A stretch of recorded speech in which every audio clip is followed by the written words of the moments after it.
Hi, everybody. This is Colleen Pearl, the Cool Crone, and welcome back to my channel. Today's video is about the astrology that takes place between April 16th and April 30th, which will encompass the full moon to the next new moon, which is going to be a solar eclipse. So stay tuned for that one in a couple of weeks. I have to put in a caveat that my videos are going to look a little different for the next few weeks because I had a big we had a big rainstorm last weekend and my roof started leaking, and unfortunately my studio was right underneath the leak. So my studio is in pieces right now, being stored in closets and in my daughter's room, and I have to have a bunch of repair work done. So for now, I'm in my little office down here. You can see I've hung a few things just to make it look a little more cozy because looking at the crap on my shelves is not fun. But anyway, let's talk about astrology from April 16th to the 30th.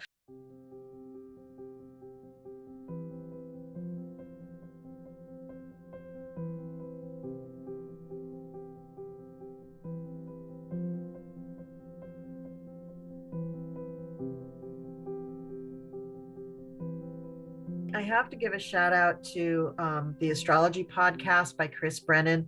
They were talking about April of 2022, and so many of the things that they said just struck me really, really as important. So I'm going to repeat a lot of things that came from that podcast. So my apologies if that offends anybody, but I'm giving you a shout out now that that's where I got the information, and it's just really, really pertinent to what's going on. Now, since March, Venus has been in between Mars and Saturn. And in ancient astrology, this was known as a besiegement, this placement. It described in ancient countries acts of war.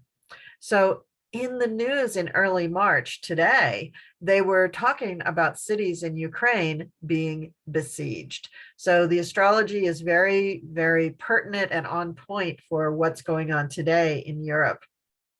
The idea of being caught between also resonates on a few different levels. Ukraine has been caught between the Eastern and Western forces, literally, and also the strategy of attack that has come at them from cities, from various directions in their cities, is known as a pincer move. Those of you who were Game of Thrones fans will know what a pincer move is. It literally means pinching, that they're coming from all different sides and just pinching them in the middle. So this is the literal placement between Venus, Mars, and Saturn that is in the sky, and it's being reflected here on Earth in the actions of mankind within Ukraine. So this is a continuation of the torture that Venus has been under since mid-December of 2021. She will not come out of this until in a few days in April, when she moves into Pisces and conjoins Jupiter. Some people think this may signal the end to the Ukrainian conflict.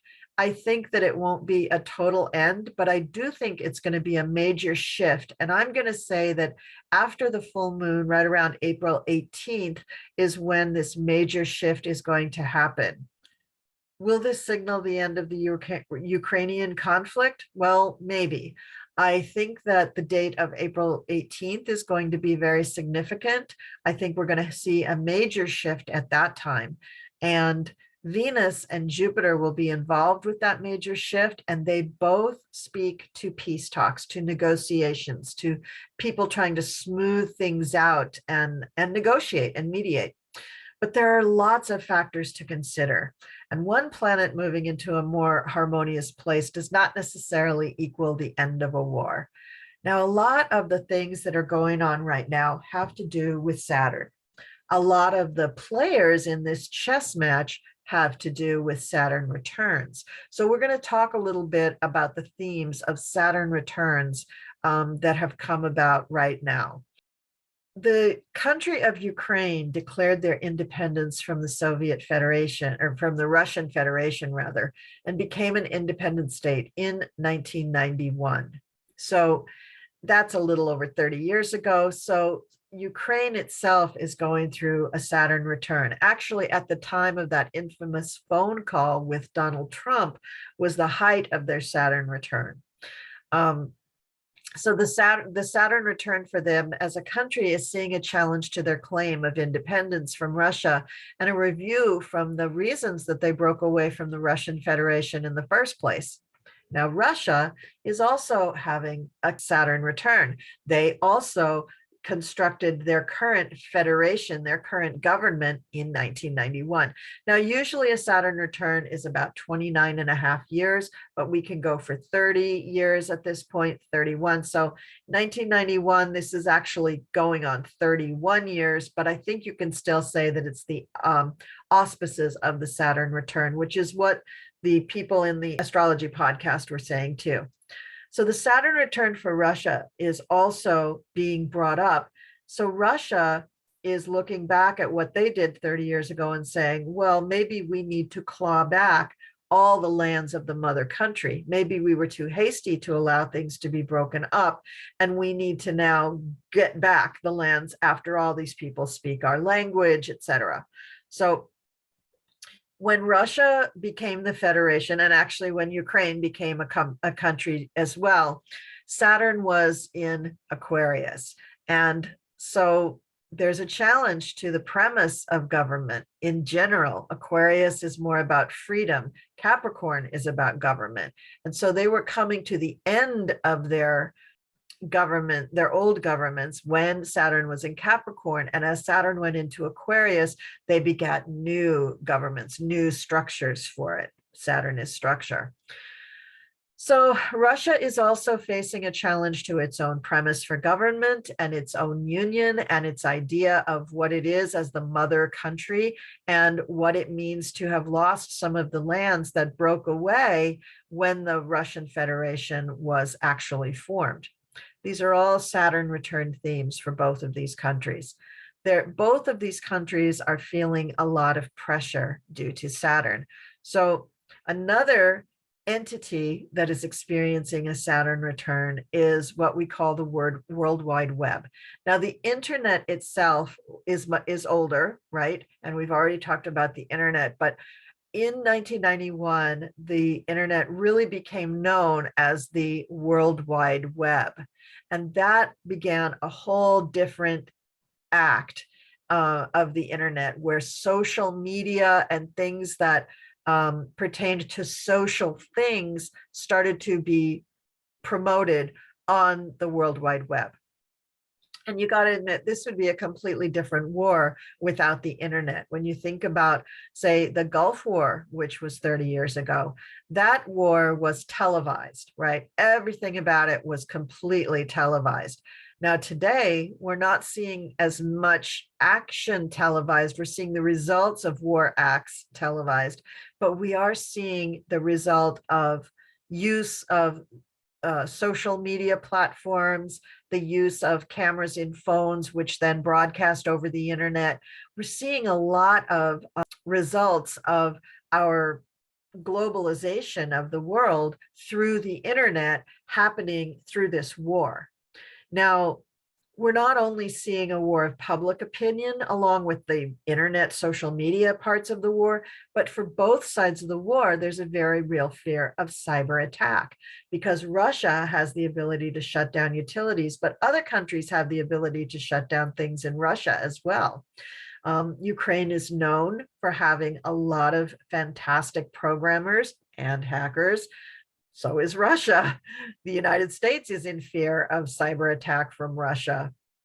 But Russia also has this retaliatory posture where they're sort of using that as a threat to every country in the world that will even help Ukraine. And this is wreaking havoc for everyone involved with this war. Now, Saturn in Aquarius is a more unemotional place for Saturn to be, because Aquarius is a rather unemotional sign, but it is also the sign for the internet, for space, for futuristic things, for groups, for entities that come together in communion in some way, not for things to be formed up in governments, but for things to coalesce in a more organic way, like communities coming together, but also groups, social groups coming together. And what we saw in the 1980, 1981 area was development of the cyber age exploding from the internet, where people were coming together through things like MTV. I think it would be a few more years before we got MySpace, but MTV was one of the first things that came about and really exploded because of the internet.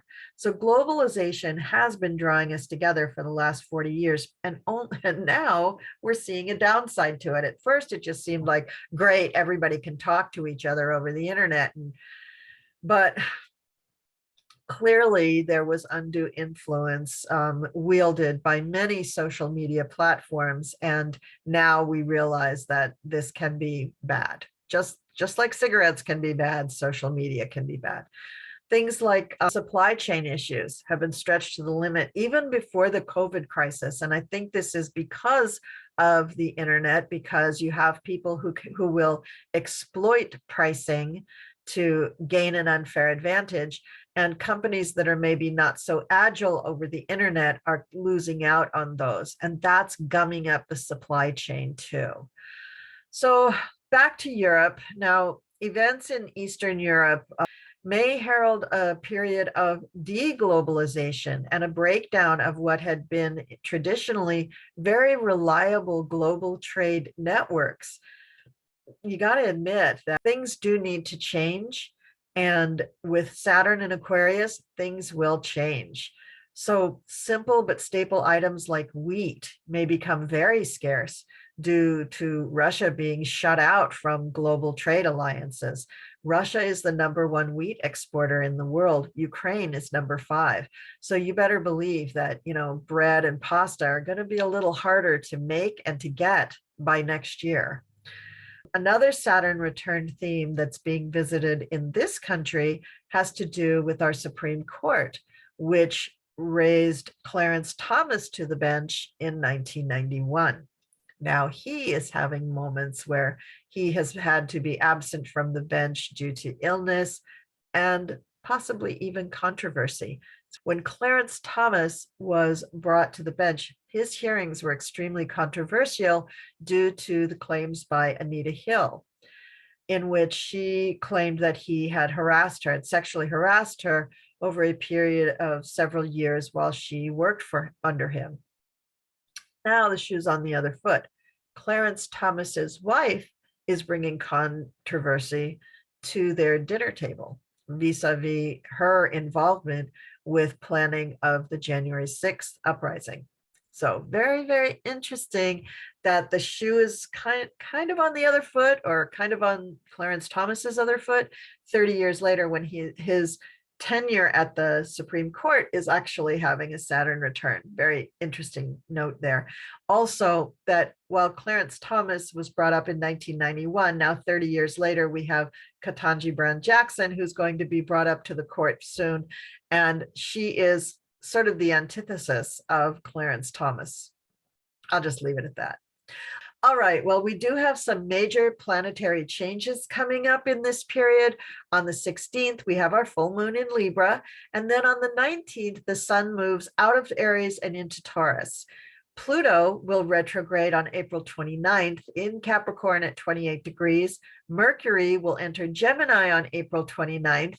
And we have a solar eclipse at the new moon in Taurus on April 30th. Very exciting for this period of the year.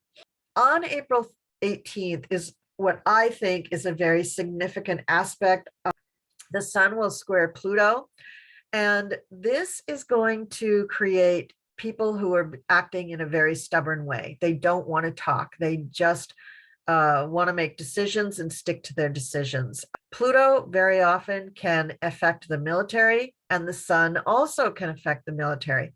So what I'm thinking is that on the 18th, we are going to have some very strenuous talks about peace for Ukraine. And I think that the powers that be, I think the world leaders, maybe the United States will be included in that, or maybe it will just be determined by the UN. I don't know. But I think that they will be very stubborn and decisive in their talks. I don't think they're going to give up much, to Russia. I think they're really going to slam down on Russia. And I think this is going to be a game-changing moment for the war in Ukraine.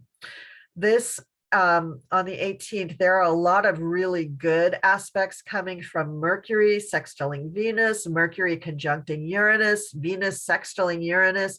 And so all of these things together are going to bring about a very surprising but very pleasant series of conversations that I think will put Russia on the back foot and put the UN and the NATO peacekeepers on the front foot. I think they're going to be very helpful in keeping things harmonious, fruitful and productive discussions. Some people will come to the forefront who are very independent and able to express their thoughts and ideas very eloquently. But I think that there will be tremendous criticism for Russia's actions, and also tremendous energy put towards stopping those actions, stopping Russia from feeling like they can take those actions with impunity. I think the world at large is going to say, you can't do that anymore. And I think that's going to be a major shift in the war. We also have the Sun sextile Lilith, and this may mean that that's on the 20th.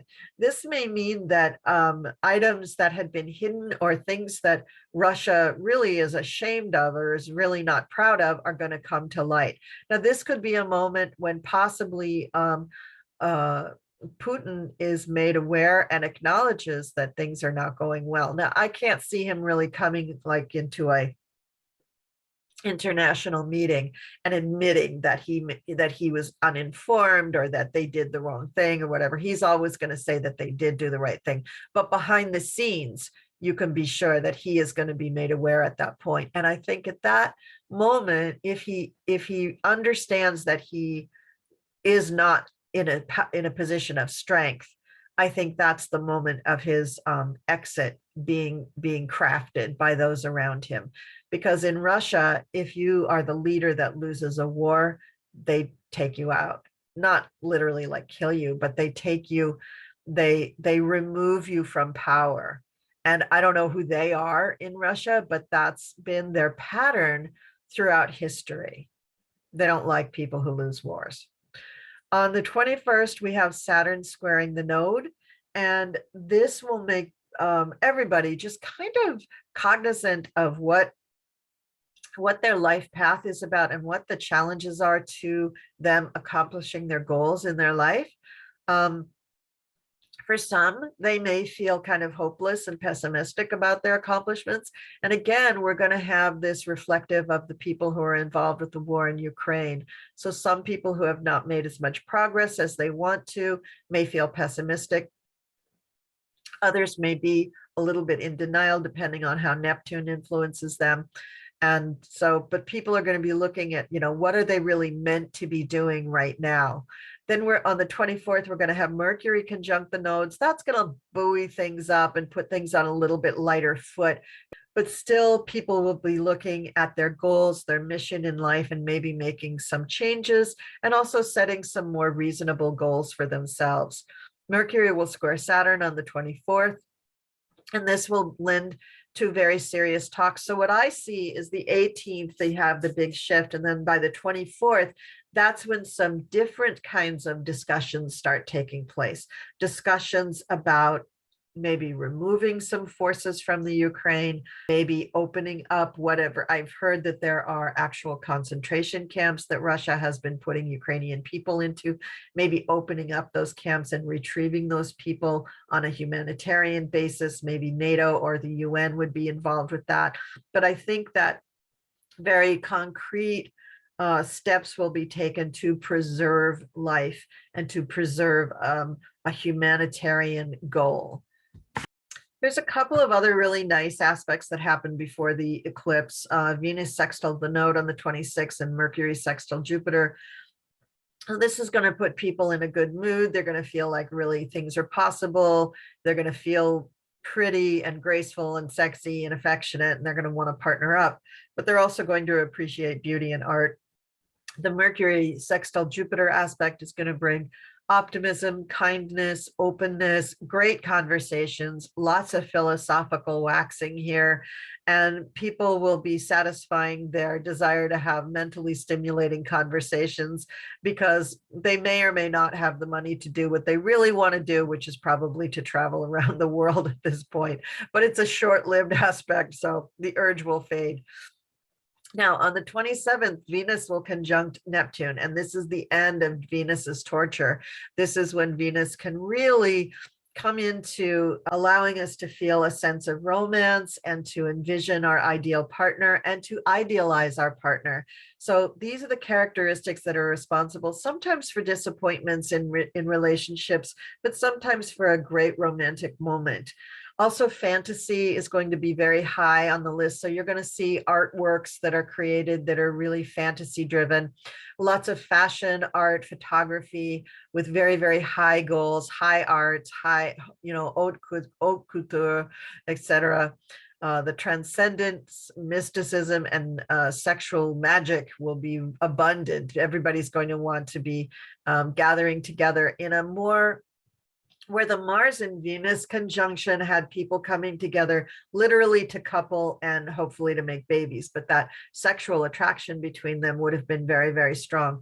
The Neptune and Venus conjunction is going to bring people together in a much more romantic, idealized way. So people will be almost looking at things unrealistically, almost fantastically. So it's a little bit different mode.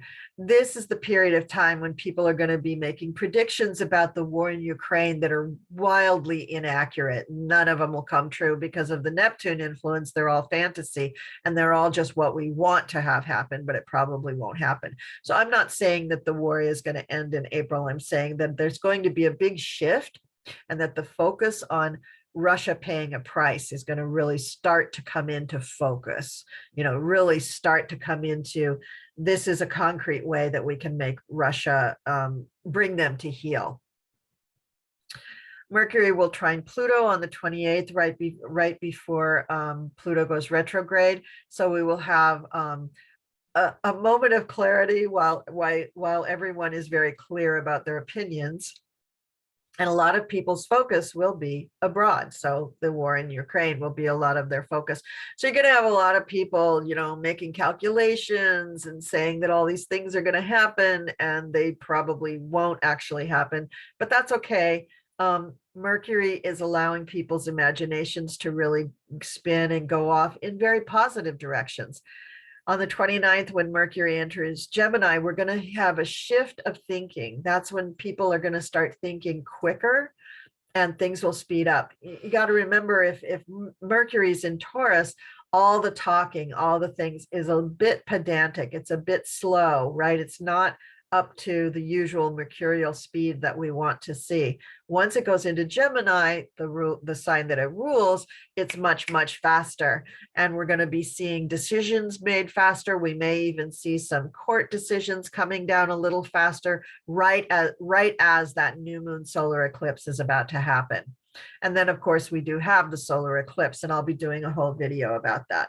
I just want to point out, though, that the Venus will conjunct Jupiter also on the same day as the solar eclipse. And this is going to be another big push of Piscean loving Venusian energy. So just this extraordinary generosity and charm and just beautiful romantic ideals will be expressed everywhere, really. So the people of Ukraine are probably going to be gifted with much more than they even need at this point.